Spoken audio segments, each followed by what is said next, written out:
Hey everyone, this video is about the Casio ClassPad II CP400, Casio's flagship stylus-based graphing calculator that first came on the market in 2013. And being a touchscreen, the ClassPad II has a really unique form factor for a modern calculator, and you can trace stylus-based devices back to the Apple Newton PDA from 1993 and the wildly successful Palm Pilot that launched 3 years later. And all the major calculator manufacturers experimented with stylus-based calculators. Sharp released the first touchscreen calculator, the EL9600, in 1997, and the 9650 3 years later. And HP and Texas Instruments both attempted to release pen-based calculators, the HP Expander and the TI Pet project, but both of those were cancelled before they were released to market. And the first Casio ClassPad, the Monochrome 300, was released in 2003 and established a new device line for Casio, combining a touchscreen interface, a textbook like e-activity documents, and CAS. And the CP400 has a sister device, the FXCG500, which is white and targeted to the US market. The key difference between the two is the US version doesn't have a QWERTY layout keyboard, and so is permitted on SAT and AP exams. And it's interesting that although stylus-based PDAs and phones have largely come and gone, the ClassPad line still endures. And physically, the ClassPad II is really large at over 20 centimeters by 9 centimeters, and it's a little bit bigger than the HP Prime and about the same size as the TI-Nspire CX2. And all the casing is plastic, but it feels fairly solid. And on the top is a 3-pin data port that you can use to connect the device to a Casio data analyzer or another ClassPad II.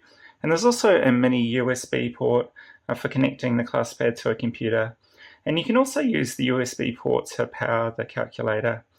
There's also a holder for the stylus. But the most distinctive feature of the ClassPad II is its large 4.8-inch 320 by 528 pixel touchscreen display, which is about the same size as the display on an iPhone SE. And this amount of screen real estate makes the ClassPad II really unique in the calculator world. It's about the same horizontal pixel count as the HP Prime and TI-Nspire, but more than twice the vertical pixels. And it needs this because it relies fairly heavily on its software keyboard that's shown at the bottom of the display. And the hardware keyboard just has keys that you would need for basic arithmetic. There's also a 4-way arrow key. And on the back, there's a door for the battery compartment. And you can open it using this locking slider. And underneath we can see 4 AAA batteries, and they will last up to 100 hours of normal usage. This is another difference from the HP Prime and TI-Nspire, which both have embedded lithium-ion batteries that can charge via the USB port. With the ClassPad II, you can use rechargeable nickel-metal hydride batteries, but you'll need to charge them separately. And so the basic navigation on the ClassPad II is similar to most other modern graphing calculators. There's a scrolling main menu, and here you can choose from a selection of apps. And the core app we'll use to do calculations or algebra is called Main. And so we'll select that either by touching the screen with our finger, but a lot of the time the touch targets are small, and so you'll want to use the stylus. And in Main, if you wanted to do some basic arithmetic, then you could just use the hardware keyboard to type in an expression and hit EXE. But to do anything more complex, you'll need to use the menus at the top of the screen and the software keyboard, which you can bring up using the keyboard key. And there are a lot of different ways we can enter operations. So say if we wanted to differentiate a formula, say sin x plus cos x, perhaps the fastest way to do it would be to use the software keyboard. So here in the Math2 menu, we can select our differentiation template, and we're differentiating with respect to x. And we enter our formula now, so sine of x, and then plus cos of x. And we could have also selected differentiate from the calculation menu of the action menu. And here we are using line input rather than textbook style input. So let's copy and paste our formula. And we'll need to enter the second argument, which is x. Or alternatively, if you can't remember the arguments a function takes, you can use the interactive version of that function. And here we're prompted for the arguments, so we'll use the paste key again and select OK. Or alternatively, we can look up any function in the function catalog. And so there are a lot of ways to input information on this calculator, and with the ClassPad II, it will take some time to get used to all the options and which one works the best for you. And symbolic and numeric calculations are really well integrated on the ClassPad II. There's no separate modes like on the HP Prime, and sometimes in a calculation you may be dealing with irrational numbers such as pi or e, and a lot of calculators would need to round the values of these numbers to give approximate answers, but the ClassPad II gives exact answers. And a great example of this is Euler's identity, one of the greatest formula in mathematics that relates e, I, pi, 0, and 1. And so let's select the Math2 menu from the software keyboard, and we'll select e to the power of x.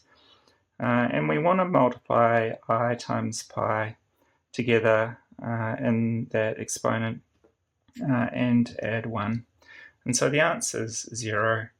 And the ClassPad II can switch between displaying fractional or decimal representations of numbers. So let's say we multiply 5 by a third.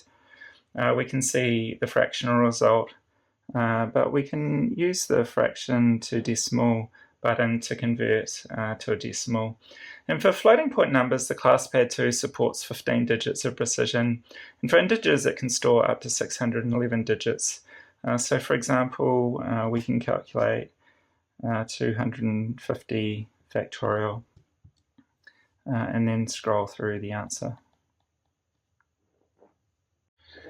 And the ClassPad II supports a similar set of data types to the other flagship calculators, so you can store reals, complex numbers, expression data, vectors and matrices, and strings, as well as data files, user-defined functions and programs. And here's an example of a list that includes some of the basic types.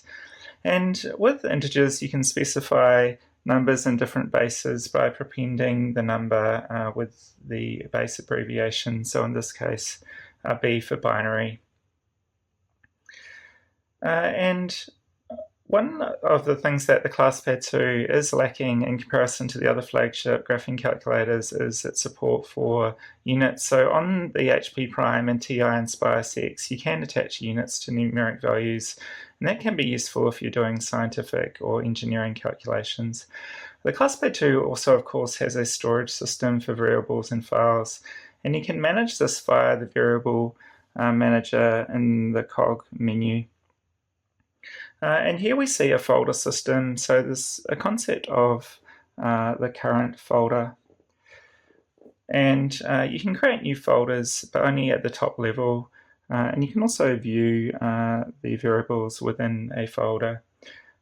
So here, for example, are a bunch of matrices and an expression. And we can hit close to go back up to the higher level. And so the storage manager on the ClassPad II is fairly simple and easy to use.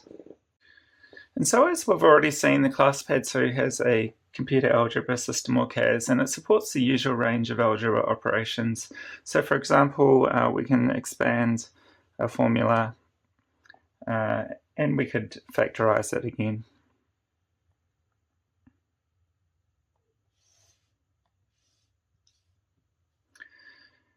And algebra mode automatically simplifies expressions, but the ClassPad 2 also includes an assistant mode where no simplification is performed, and this allows you to view intermediate results that show you're working. And you can toggle assistant mode via this button.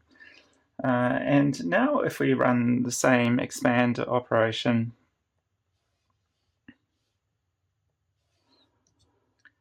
we can see an intermediate form with each term. And we can use the assistant mode to arrange the results. And we can also collect like terms.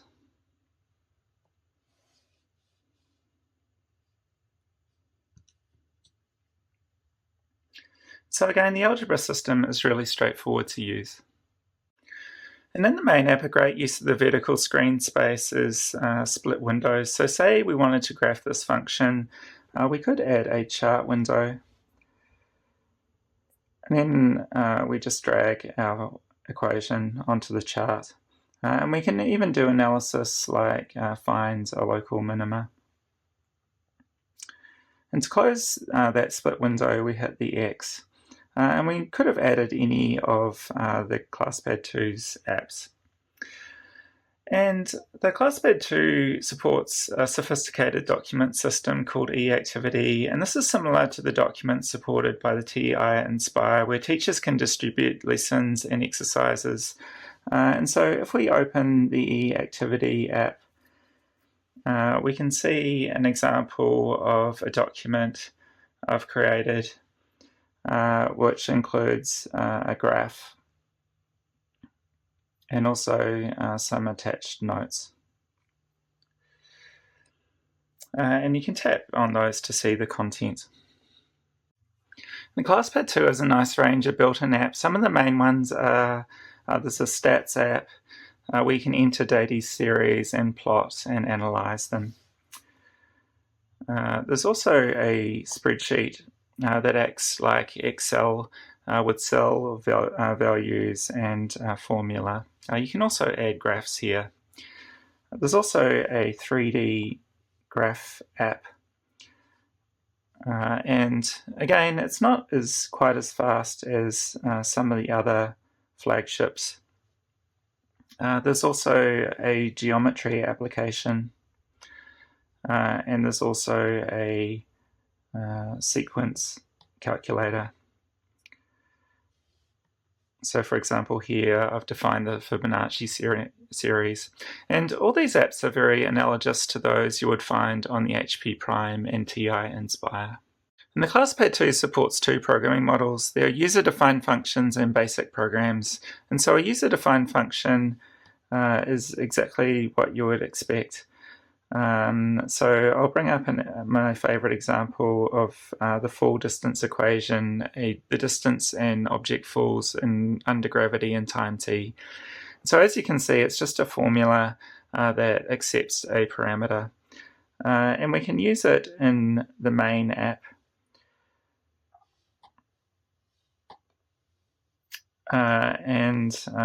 Just by typing in the name of the function and supplying a parameter, so let's say time equals 10 seconds. And the second programming model is basic.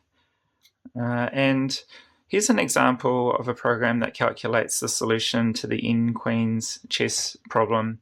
And the syntax will look familiar to those who have programmed a modern Casio calculator, but as usual there are slight differences from other models, and Casio doesn't do a great job of documenting its basic. There are a few example programs in the ClassPad 2 examples menu, and all the keywords are available via menus in the editor. But you may need to do a bit of experimenting to get a working program, and this can be frustrating. And if we run this program now, we can see that it actually runs surprisingly slowly. And this version takes 1 minute and 38 seconds to find a solution, whereas on the HP Prime it's fairly instantaneous.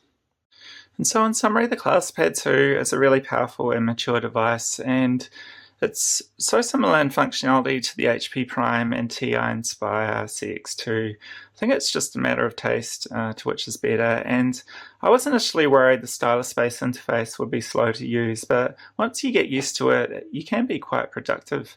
The large screen is quite useful in some contexts such as viewing a spreadsheet or a program, and it makes using split windows quite effective. The ClassPad 2 supports a sophisticated document system, which is something that HP Prime lacks, and I prefer the way it does it over the TI-Nspire's implementation. You don't need to create a document to use all the built-in apps, which makes the experience feel more lightweight. But three ways the ClassPad 2 is a bit weaker than the other flagships is that it at least currently doesn't support the Python programming language. Also, its use of AAA batteries, at least to me, is not as convenient as a lithium-ion battery, although others may disagree. And because of its batteries, it does run very slowly in order to preserve power. In some ways, it's remarkable that Casio was able to pull off a line of stylus-based calculators when the other big manufacturers failed, and it makes me wonder about the future of this device line. This ClassPad 2 has been in the market for almost 10 years now. Is Casio planning a ClassPad 3? And would they preserve the stylus? I guess time will tell. And so I hope you've enjoyed this video and found it useful. And if you have, please don't forget to subscribe to the channel and hit the notification bell to get alerted of new videos.